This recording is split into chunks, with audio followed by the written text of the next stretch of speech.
So we installed a new French Cleat system for storing our tools in the shop this summer, and one of the things I wanted to do was make a box to hold our box cutters. So I started taking some dimensions of the box cutter itself, figured out a layout that I liked, and wound up with a pretty compact system to hold a bunch of different box cutters. Took dimensions of the box cutter itself, gave a little bit of wiggle room so it wasn't a tight fit, and then laid them out, figuring out the total dimensions I would need to get these to sit comfortably. I had a couple of dividers that I would put in to keep them separate and not wiggling around too much. Once I had all those dimensions set, I was able to get started on the digital design so we could laser cut this whole thing.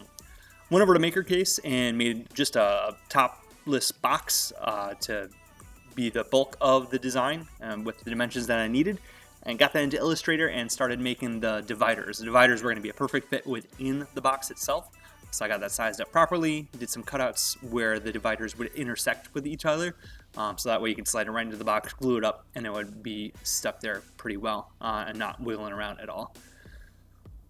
Once I got the dividers sized, I made 3 small ones, 1 big one, so they would all fit together nicely. Got the design exported and brought it over to the laser cutter. Laser cutter made short work of the design. It was just our 3mm laser wood. Cut through that pretty quick. Once it was out of the laser cutter, I did do a test fit to make sure everything was looking good, and it was looking good. So I started with the glue up process.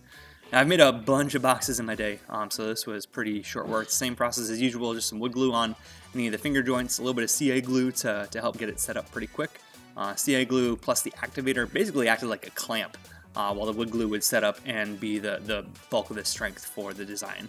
Just doing one more test fit of the dividers. They're looking good, so we'll get some wood glue on them so that they could be in there permanently and no chance of them wiggling out of there.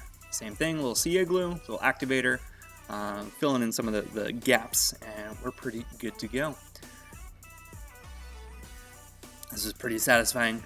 The design came to life. I was able to actually put the box cutters in there so that they lined up pretty much perfectly, just about the exact size I wanted them to be.